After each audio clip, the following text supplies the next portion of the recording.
कि तुम्हें ये एहसास रहे कि शायद मेरी ज़िंदगी का ये आखिरी रमज़ान है। पता नहीं कि इस रमज़ान के गुज़र जाने के बाद अगला साल जो रमज़ान आने वाला है वो मेरी ज़िंदगी में आएगा भी या उससे कबल मैं दुनिया से चला जाऊंगा। हम में से कोई नहीं जानता, लेकिन जो रमज़ान मिल चुका है उस रमज़ानुल मुबारक का एहतराम उस एतबार से आप करो। अल्लाह तबारक व तआला ने कुरान में फरमाया कि तुम पर रोज़े फ़र्ज़ किए गए हैं जैसे पहलों पर किए थे, ताकि तुम परहेज़गार बन जाओ, ताकि तुम्हारे अंदर तकवा आ जाए। रमज़ान में सबसे ज़्यादा जिस चीज़ का सामना आपको करना है वो कौन सी चीज़ है? भूख का सामना करना है। तकरीबन 12 से 14 घंटे का रोज़ा होता है, जिसमें आप सहरी से लेकर इफ्तार तक पानी का एक कतरा भी अपने हलक के अंदर नहीं डालते।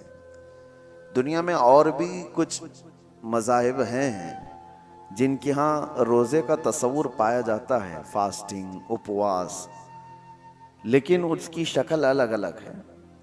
किसी के यहाँ है फ्रूट की इजाज़त है, पकी हुई चीज़ें नहीं खा सकते। किसी के यहाँ है कि पानी पी सकते हैं, बाकी कुछ नहीं। तो रोज़े की शक्ल जो है उन्होंने अपनी अलग अलग बनाई है। कुछ लोगों का ऐसा है कि ज़मीन से निकली हुई चीज़ नहीं खाएंगे, या फिर उसको हांडी पर पकाया गया हो तो वो नहीं खाएंगे, बाकी कुछ और चीज़ें दरख्त से मिली हुई ये सब खा करके रह सकते हैं। मेरे अजीज़ों, उस तरह का अगर रोज़ा रखना है तो साल भर भी हम रख लेंगे इंशाअल्लाहुल अज़ीज़। लेकिन इस्लामी जो रोज़े का कॉन्सेप्ट है, तसव्वुर है, वो सहरी से लेकर इफ्तार तक दो बड़ी चीज़ों से बचने का नाम है। इंसान के लिए दो बड़ी चीज़ों से रुकना है। एक, खाने पीने से। ऐसा नहीं कि हराम चीज़ों से बचना है, बल्कि हलाल खाने की चीज़ों से भी बचना है। चावल, रोटी, गोश्त, सब्जी ये सब हलाल ही है आपके लिए, लेकिन हलाल से भी बचना है, हराम की तो बहुत दूर की बात है। दूसरी जो सबसे बड़ी चीज़ जिससे बचना है वो इंसान को अपनी शहवत पर कंट्रोल करना है, अपनी बीवी से, सोहबत से भी उसे बचना है। यहाँ पर भी वही मामला है। हराम ताल्लुक तो बहुत दूर की बात है, बीवी से सोहबत करना, बीवी से जिमा करना, उससे ताल्लुक कायम करना, ये तो हलाल है। लेकिन रोज़े की हालत में उस हलाल चीज़ से भी बचना है। हराम का फिर कहाँ नंबर है?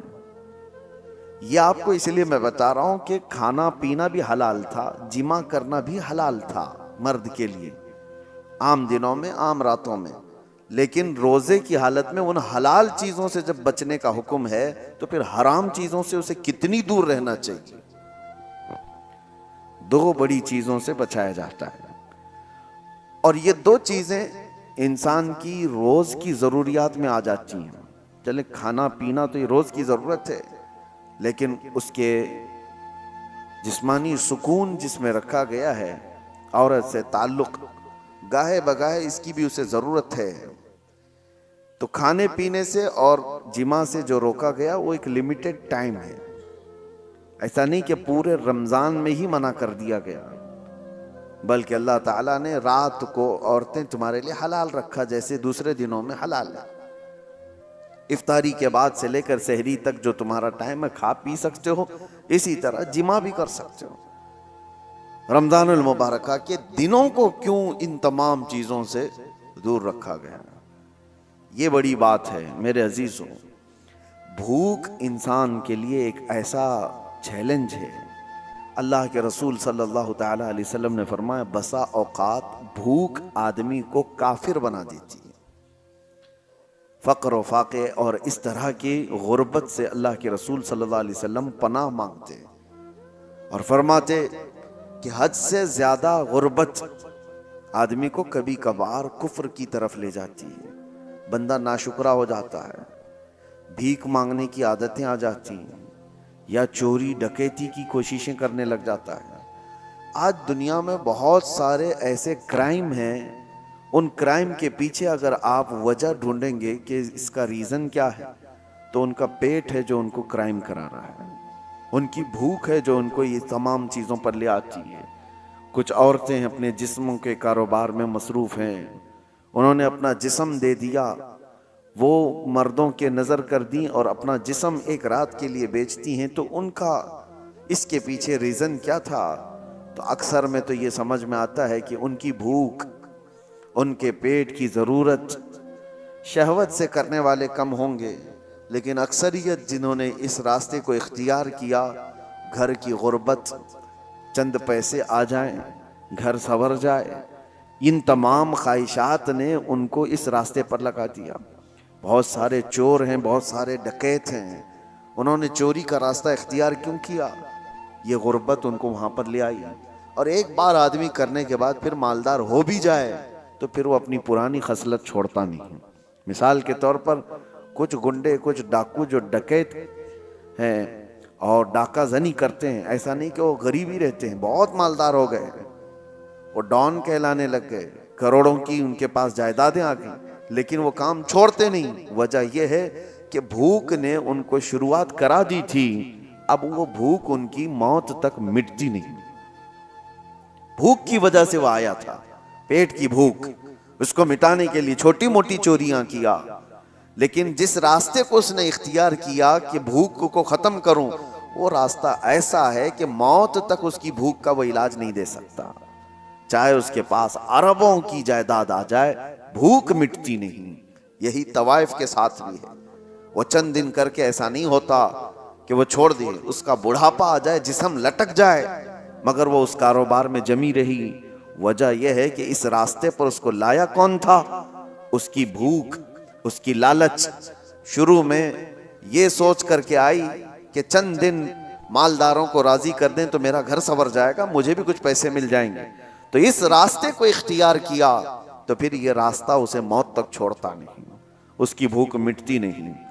कल देखा जाएगा, अगली बार देखा जाएगा, ये करते करते उसकी मौत आ जाती है। इसलिए मेरे अजीजों, जिन्होंने भूख पर कंट्रोल नहीं रखा, उनको बहुत खतरनाक रास्तों पर जाते हुए लोगों ने देखा है।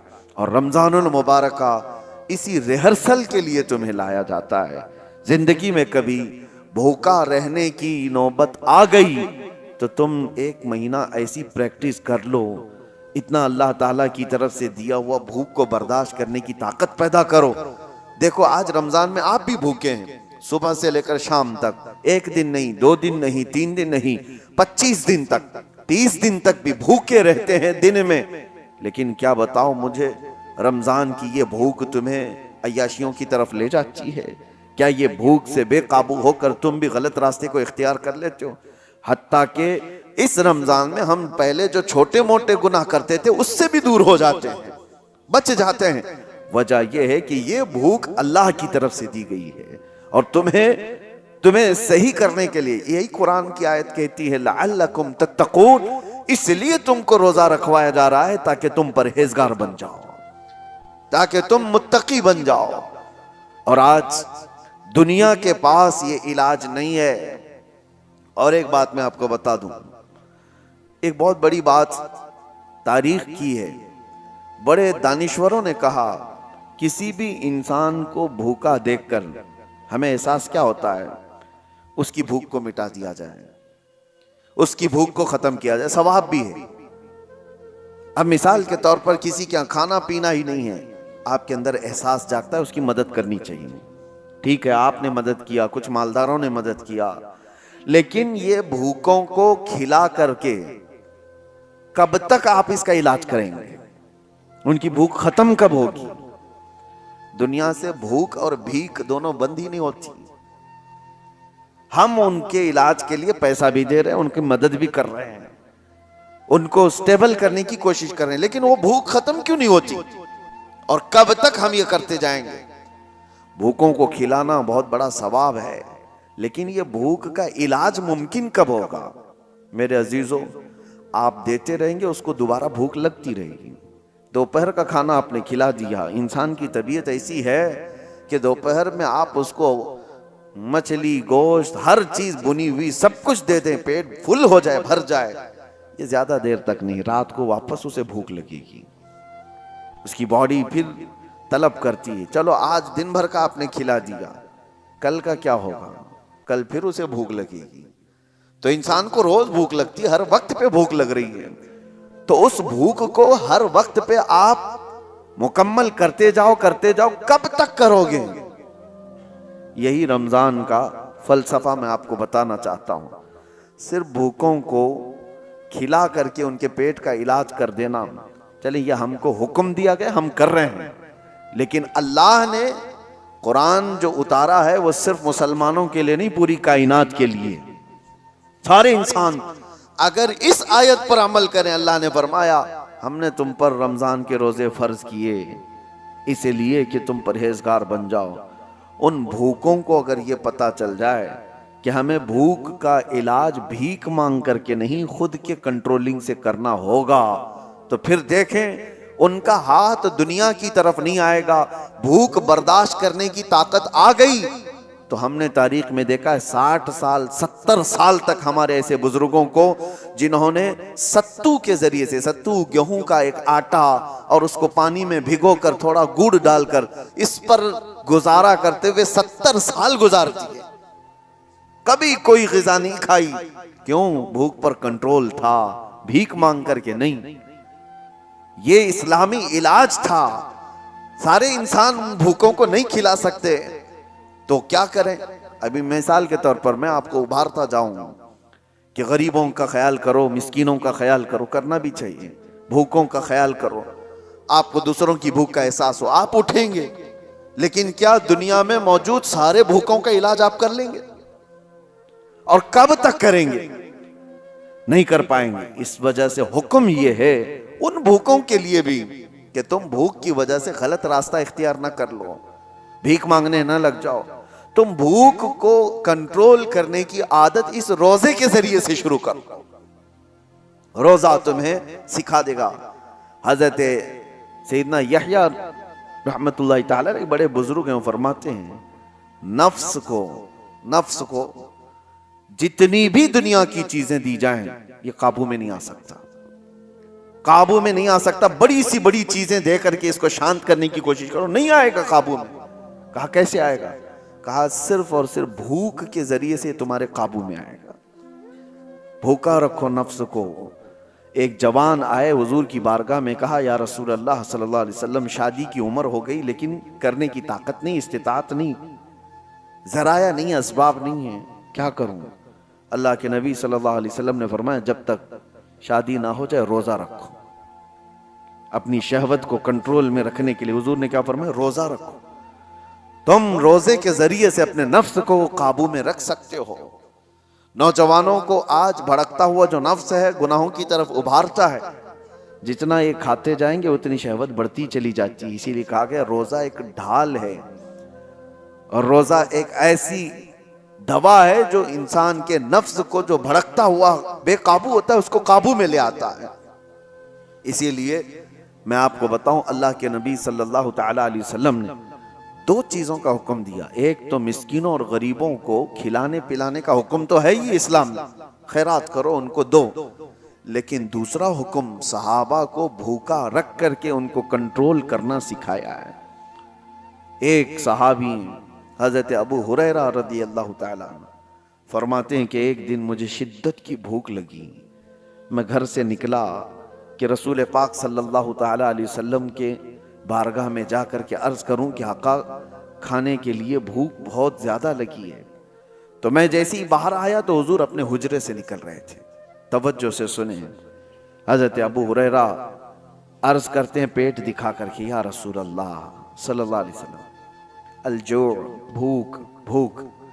नबी पाक सल्लल्लाहु ताला अलैहि वसल्लम ने मुस्कुराया और अपना जुब्बा उठाकर दिखाया, दो बड़े पत्थर हुजूर के पेट पे बंधे हुए थे। हजरत अबू हुरैरा कहते हैं कि अल्लाह के नबी सल्लल्लाहु ताला अलैहि वसल्लम मुझसे ज्यादा भूख को बर्दाश्त कर रहे हैं। पत्थर बांधना एक अलामत थी कि भूख को कंट्रोल करने के लिए पेट पर पत्थर बांधे जाते थे। फिर भी नबी पाक सल्लल्लाहु ताला अलैहि वसल्लम ने फरमाया, अबू हुरैरा चलो साथ चलते हैं। बाहर निकले तो जैसे ही बाहर निकले हजरत अबू बकर सिद्दीक बाहर घर से आ रहे थे। हुजूर सल्लल्लाहु ताला अलैहि वसल्लम ने उनको देखा, पूछा अबू बकर इस वक्त दोपहर के वक्त किस चीज ने तुम्हें बाहर निकाला? हजरत अबू बकर सिद्दीक कहते हैं भूख ने मुझे घर से बाहर निकाला, मैं कुछ खाने की तलाश में बाहर निकला। हुजूर सल्लल्लाहु ताला अलैहि वसल्लम उन्हें भी साथ ले लिए। थोड़ी दूर गए थे कि हजरत उमर भी नजर आए। हुजूर ने उनसे पूछा उमर इस वक्त कहाँ जा रहे हो? कहा या रसूल अल्लाह भूख ने मुझे घर से बाहर निकाला। सबका एक ही मसला है। हजरत उमर भी आए। अब सुनिए, तीनों को रसूल पाक सल्लल्लाहु ताला अलैहि वसल्लम लेकर एक सहाबी के घर गए। वो सहाबी हुजूर पाक सल्लल्लाहु ताला अलैहि वसल्लम की आमद से इतने ज्यादा खुश थे, घर में जो था सब पेश कर दिया। यहां तक तो बात है आगे का वाकया, लेकिन इन तीनों सहाबा से पूछो, मैं इलाज भी आपको बता रहा हूं कि आप दोपहर में भूखे थे, मदीने में कहां जाकर के क्या लाना चाहते थे? अबू हुरैरा आप क्या लाना चाहते? पैसे आपके पास भी नहीं खरीदने की। अबू बकर सिद्दीक व उमर फारूक रदी अल्लाह ताला अन्हु आप क्या खाने के लिए निकले थे घर से बाहर? तीनों का एक ही जवाब है, हम कुछ खरीदने के लिए या कुछ खाने के लिए नहीं निकले। जब भूख हमें शिद्दत से परेशान करती तो हम चेहरे रसूल को देखने जाते थे। मेरे आका सल्लल्लाहु ताला अलैहि वसल्लम के चेहरे जमाले जहां आरा को देखते सहाबा का अकीदा था कि जैसी भी भूख हो खत्म हो जाती है। यह है भूख का इलाज। ये आशिकों की बात है। काश हमारी आंखों में वो जमाले मुस्तफ़ा बस जाए।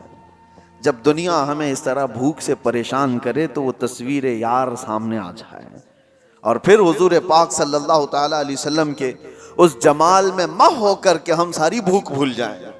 और हुआ है तारीख में ऐसे। अजीज़ा निगरामी, ये बातें मैं आपके सामने इसलिए कह रहा हूँ, वो सिद्दीक अकबर, वो फारूक आजम जिनके नामों में इतनी तासीर है आज कि आज भी बड़ी बड़ी हुकूमतें कांपती हैं उनके दौरे हुकूमत को सुन करके।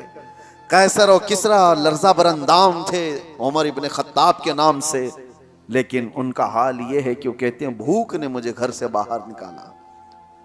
अल्लाह के रसूल सल्लल्लाहु ताला अलैहि वसल्लम के सबसे करीबी सहाबा हैं, वो भूखे रह करके रिहर्सल कर रहे थे कि भूख पर कंट्रोल हासिल करो। आज हमारे पास सब कुछ है और कुछ मालदार लोगों को जैसी माल की चर्बी आती है उनको लगता है रोजा रखना तो गरीबों का काम है, हमको अल्लाह ने किस चीज की कमी दी। कुछ मालदार ये सोचते हैं कि माल जिसके पास कम है वो रोजे रखे, हमारे पास थोड़ी ना कुछ कमी है। दौलत की ठाट बाट सब कुछ है। अगर तुम दौलत को कंपेयर करना चाहो तो उस्मान गनी के कदम तक भी नहीं पहुंच सकते, लेकिन उन्होंने भी भूखा। ये रमजान की बात नहीं कर रहा हूं जो सहाबा की, आम दिनों की बात कर रहा हूं, आम दिनों की बात।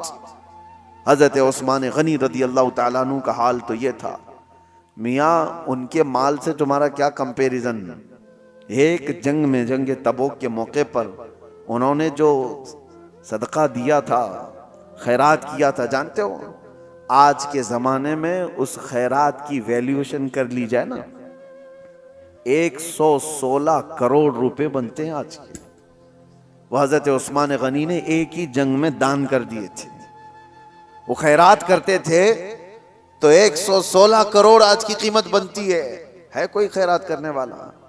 और जाहिर सी बात है पूरा माल नहीं, अपने माल का थोड़ा सा हिस्सा उन्होंने खैरात किया था। तो माल कितना था उनके पास उस जमाने में? और यही वजह है कि हजरत उस्मान गनी रज़ियल्लाहु ताला अन्हु का माल आज भी मदीने में मौजूद है, आज भी है। उनके नाम की होटल्स हैं, उनके ही खाते में जाती है। मदीने तैयबा की म्यूनसिपलिटी का खर्चा हजरत उस्मान गनी के माल से पूरा किया जाता है। आज उनका माल खत्म नहीं हुआ, आज भी मौजूद है वक्फे उस्मान। मैं ये कह रहा हूं इतने बड़े मालदार, इतना कुछ उनके पास था, लेकिन जिंदगी गुजारने के लिए उन्होंने भी भूख को इख्तियार किया है, भूख को इख्तियार किया। एक बार तो ऐसा हुआ कि एक सहाबी हुजूर के पास आए, कहा या रसूल अल्लाह सल्लल्लाहु अलैहि वसल्लम शादी के लिए माल कुछ खरीदने की मुझे ज़रूरत है। सामान खरीदने की, कुछ माल चाहिए। हुजूर ने कहा कि जाओ उस्मान के पास अपनी शादी के अखराजात के पैसे ले लो, कहना कि मैंने भेजा है। वो साहबी आए हजरत उस्मान गनी के घर पर, तो अभी वो दरवाजे पर पहुंचे थे, हजरत उस्मान की गरजदार आवाज आ रही थी अंदर से। ये साहबी ठिठक कर खड़े हो गए, सुना कि डांट रहे हैं वो किसी को, वो अपने खादिम को डांट रहे थे, अपने गुलाम को डांट रहे थे हजरत उस्मान गनी। ये कान लगाकर बाहर से सुनते हैं कि किस बात पर डांट रहे हैं। तो देखा कि खादिम को, गुलाम को इस बात पर डांट रहे हैं कि चिराग में उसने बत्ती थोड़ी ज्यादा कर दी थी, तेल ज्यादा जल रहा था। बत्ती को थोड़ा सा लंबा कर दिया था तो तेल ज्यादा जल रहा था। उस्मान गनी इस बात पर खादिम को खूब डांट रहे हैं। तो ये सहाबी बाहर से सुनते हैं और वापस चले जाते हैं। जो अपने घर में चिराग के तेल जलने पर गुस्सा करता हो, मेरी शादी का खर्चा कहां से देगा। वापस चले गए। दूसरे दिन आए, वही वक्त था, आज फिर गरजदार आवाज आ रही थी अंदर से। इन्होंने सुना आज फिर किसी को डांट रहे हैं, आज फिर खादिम को डांट रहे थे। किस बात पर? इस बात पर कि दाल में नमक ज्यादा किया हुआ है। ज्यादा नहीं, टेस्टी बनाया हुआ है। नमक के बगैर तो टेस्ट आता नहीं, तो टेस्ट अच्छा कर दिया। तो हजरत उस्मान गनी उस पर उसको डांट रहे हैं कि नमक इतना इस्तेमाल कर लिया कि दाल लज्जत वाली हो गई है, ज्यादा खाई जा सकती है। तो ये साहबी जो बाहर खड़े थे, उन्होंने कहा ये तो दाल पर और चिराग पर गुस्सा करते हैं, ये मेरे शादी का खर्चा कहां से देंगे। वो वापस पलट रहे थे, हजरत उस्मान गनी ने उनको देख लिया, कहा कि कल भी तुम आए थे, आज भी तुम आए, क्या बात है, किस लिए आए। उन्होंने कहा बात दर हकीकत यह है कि अल्लाह के नबी सल्लल्लाहु अलैहि वसल्लम ने तुम्हारे पास मुझे भेजा, मेरे शादी के अखराजात आपसे मैं हासिल करूं। लेकिन आप 2 दिन से मैं देख रहा हूं गुस्से में हैं, खादिम को खूब डांटे जा रहे हैं, कभी चिराग पर कभी दाल पर। मैंने ये सोचा कि कहां मेरी शादी हो सकती है इनके माल से। हजरत उस्मान गनी ने कहा कसम खुदा की, तू क्या अल्लाह के नबी का हुक्म हो तो 70 शादियां मैं तन्हा कर दूं। लोगों के मदद के लिए मेरा माल खुला हुआ है, लेकिन जो तुमने देखा मेरे घर में वो मेरे अपने जरूरत के लिए चीजें थी। खादिम ने चिराग को, बत्ती को ज्यादा किया, तेल ज्यादा जलता गया, नमक इतना डाल दिया कि दाल ज्यादा खाई जा रही। इस बात पर मैंने गुस्सा इसलिए किया कि कल क़यामत के दिन रब्बे जुल जलाल अगर हिसाब ले ले, क्या उस्मान तुझे इतनी ही रोशनी की जरूरत थी, तूने इतना ज्यादा क्यों जलाया। अगर रब तबारक व तआला हिसाब ले ले कि तूने दाल जितने पर तेरा गुजर हो सकता था उससे ज्यादा खाया क्यों, इसकी लज्जत बढ़ गई तेरी, तो मैं क्या जवाब दूंगा। इसलिए तरबियत के लिए मैं अपने खादिम को डांट रहा था, ये नहीं कि दूसरे को देने के लिए कभी डांटा। ये हजरत उस्मान गनी थे जिन्होंने मालदारी के औज पर पहुंच करके भी कंट्रोलिंग दिखाया दुनिया को। आज लोग ये समझते हैं बहुत माल आ जाए तो हमारा नहीं है काम रोजा रखना, तरावी पढ़ना, ये गरीबों का काम है। और अगर तुम्हारे दिमाग में ऐसा है तो ठीक ही है कि अल्लाह गरीबों को पसंद भी फरमाता है। अल्लाह ताला गरीबों के घर रमजान भेजा है, वो रोजा भी रखते हैं और तरावी भी पढ़ते हैं, और इस्लाम गरीबों से शुरू हुआ है और गरीबों में खत्म भी हो जाएगा। मेरे अजीजों, भूख के मुतालिक एक बात और अर्ज कर दूं, कहां सहाबा इकराम ने अपने घरों में किस तरह किया। हुजूर सल्लल्लाहु ताला अलैहि वसल्लम एक दिन घर से निकले, उस वक्त भी एक सहाबी हुजूर के साथ है। कहते हैं कि रसूल पाक सल्लल्लाहु ताला अलैहि वसल्लम हजरत फातिमा के घर गए। हजरत फातिमा उस वक्त घर में अकेली बच्चों के साथ, देखा कि आवाज नहीं निकल रही है बच्चों की। हजरत फातिमा रदी अल्लाह ताला अन्हा, नहीं मैं ये बात बाद में अर्ज करता हूँ। हुजूर पाक सल्लल्लाहु ताला अलैहि वसल्लम की एक दावत हुई हजरत अबू अय्यूब के घर। हुजूर पाक सल्लल्लाहु ताला अलैहि वसल्लम जैसे ही पहुंचे, उन्होंने एक बकरी का बच्चा ज़बह किया और आपकी दावत कर दी। सहाबा जो साथ में थे, 2 सहाबा, हुजूर सल्लल्लाहु ताला अलैहि वसल्लम खाने के लिए बैठे तो हजरत अबू हुरैरा कहते हैं खाने की खुशबू इतनी थी कि जल्दी से जल्दी लपकने का दिल कर रहा था, हाथ लगा दूं। जाहिर सी बात है जो बंदा 3 दिन से भूखा है वो खाने के दस्तरखान पर हाथ रखना ही चाह रहे थे। रसूल पाक सल्लल्लाहु ताला अलैहि वसल्लम ने कहा घर वालों से कि एक कटोरी और हो तो दे दो। सालन दस्तरखान पर रखा है, एक खाली कटोरी मंगवाई और उसमें सालन आधा किया, और उसके बाद जो बात कहते हैं मेरे आका, अल्लाह अकबर। एक सहाबी हजरत अबू हुरैरा, वो कहते हैं कि हुजूर ने ये दिया और कहा जाओ फातिमा के घर देकर के आओ, पिछले 8 दिन से उनके यहाँ फाका चल रहा है। 8 दिन हो गए हैं उनके यहाँ फाका चल रहा है, उनके बच्चे और उनका। ये किस घराने की बात कर रहा हूं? क्या वो घराना मोहताज था? वो घराना कोई मोहताज घराना है? पूरी दुनिया जिनके नाम का सदका खा रही है आज। और अगर वो चाह लें, अल्लाह की बारगाह में ख्वाहिश भी करें, रोजाना जन्नत से जिब्राइल उनके लिए खाना ले आए। लेकिन वो घराना ऐसा था, भूख पर कंट्रोल करना सिखाया गया, भूख पर कंट्रोल करना सिखाया गया। यही तो बात है कि हसनैन करीमैन की शुजाअत को पूरी दुनिया मानती है कि इमाम हुसैन को करबला में 3 दिन भूखा और प्यासा रखकर झुकाने की कोशिश की गई थी। उनके बच्चों को, उनके खानदान को पानी बंद किया गया, खाना बंद किया गया। क्या झुका इमाम हुसैन का सर? पूरी दुनिया ने देखा। यजीद के सामने झुकना तो दूर की बात है, हाथ भी आगे बढ़ाने को तैयार नहीं हुए। वजह क्या थी? तुम आज भूख से हुसैन को आजमा रहे हो, इनकी मां तो बचपन में भूख की तरबियत दे चुकी थी।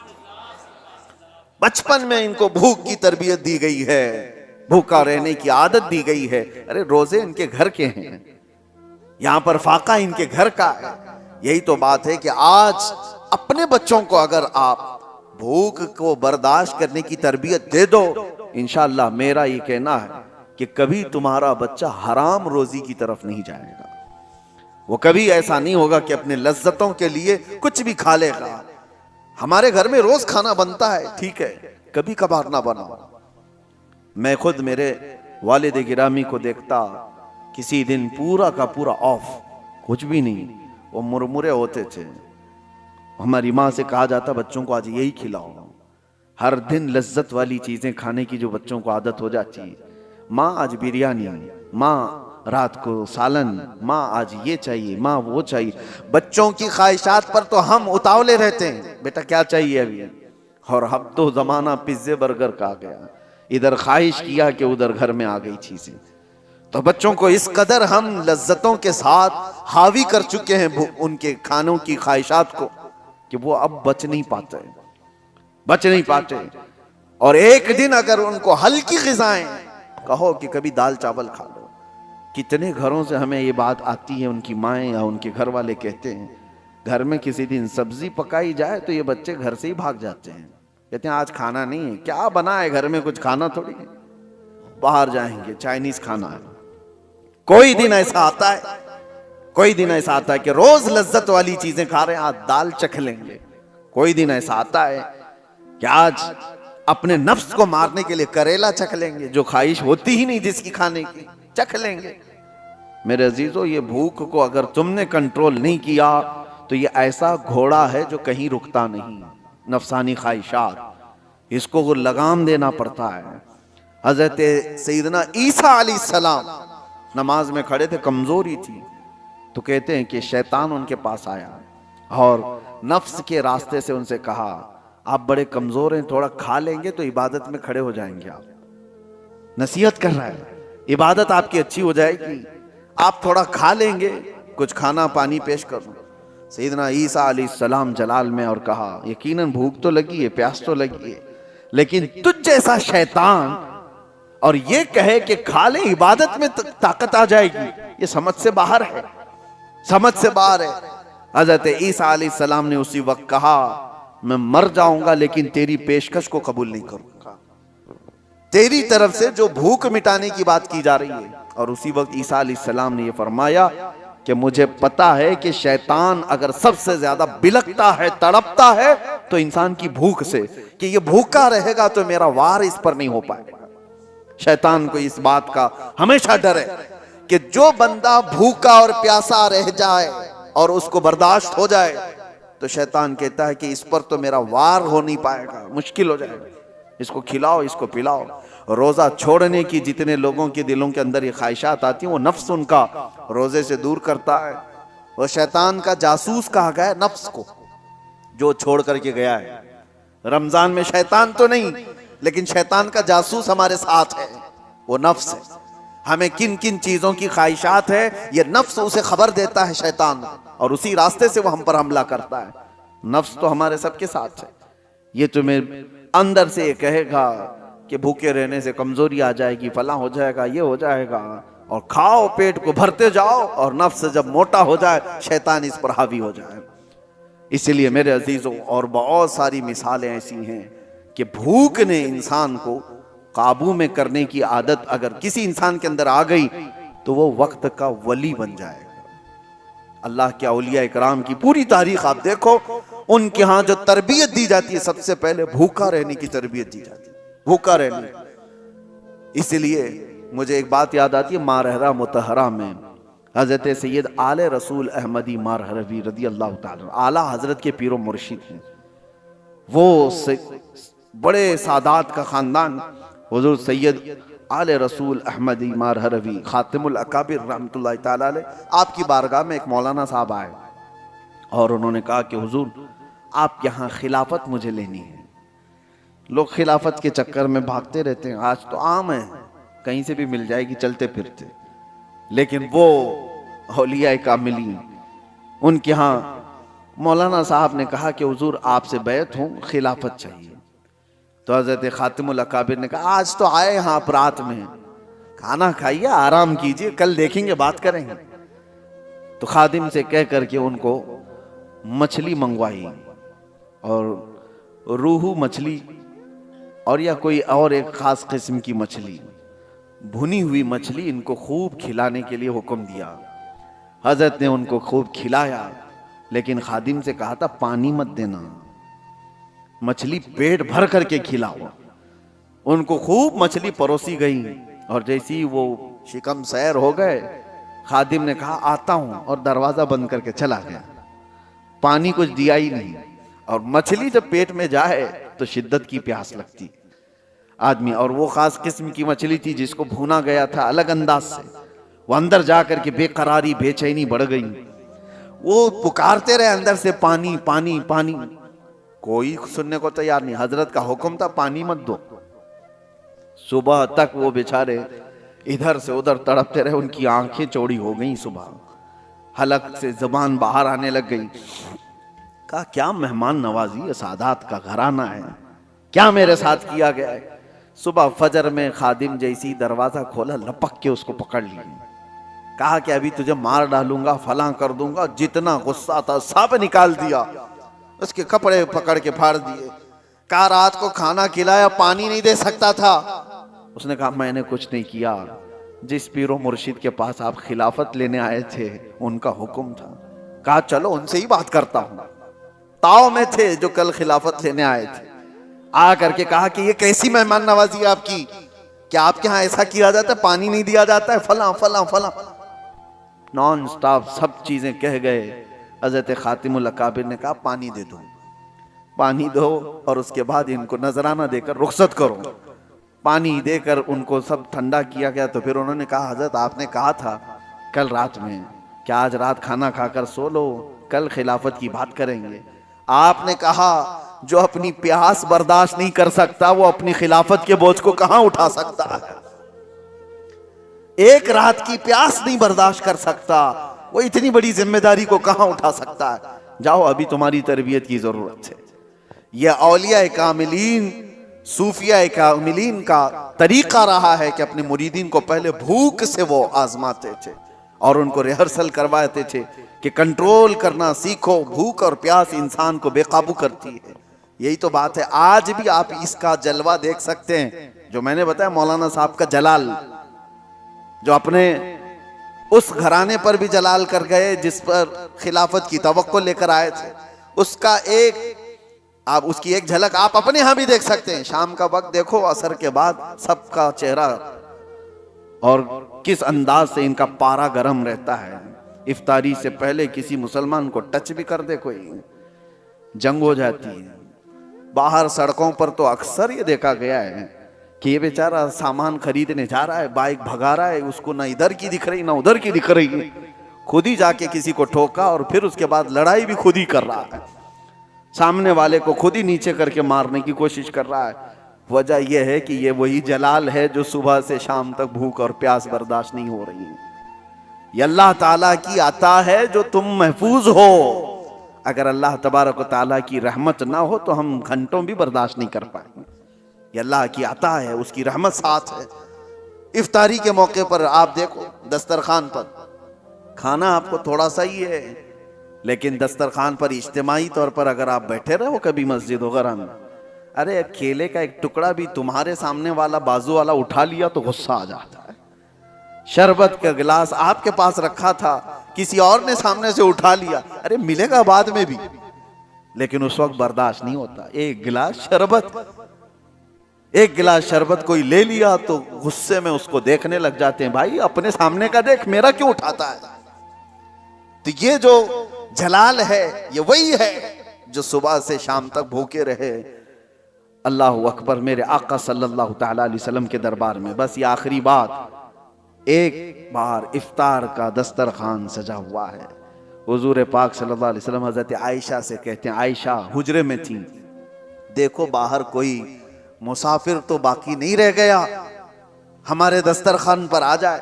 हजरत आयशा कहती है, मैं हुजरे से खिड़की में झांक कर देखती हूँ तो जन्नतुल बकी कब्रिस्तान के पास एक दरख्त था, वहां कोई अपने घोड़े को बांधता हुआ एक आदमी नजर आया। हुजूर से वो अर्ज करती हैं कि आका एक मुसाफिर दिखता है कहीं दूर से आया हुआ। हुजूर ने अपने सहाबा को भेजा, जाओ जो आया है उसको ले आओ दस्तरखान पर। तो साहबी गए और उनसे पूछते हैं, कहां से आए हो? बड़ा लंबा सफर तय करके कोई आया हुआ था और उसने पूछा कहां का इरादा है? तो आने वाले मुसाफिर ने कहा, मैं मोहम्मद सल्लल्लाहु अलैहि वसल्लम को देखने आया हूं। कहा चलो वो तुम्हारे इंतजार में। उसे मालूम भी नहीं था। दस्तरखान पर सब बैठे, वो दस्तरखान पर आकर बैठ गए। एक ही दूध का प्याला था और 70 सहाबा बैठे हुए। एक दूध का प्याला। कभी तादाद सहाबा की जो असहाबे सुफ़ा हुजूर के साथ, नबी पाक सल्लल्लाहु ताला अलैहि वसल्लम दस्तरखान पर बैठे, सबसे पहले वो नए आए हुए अजनबी मुसाफिर को हुजूर ने प्याला पेश किया।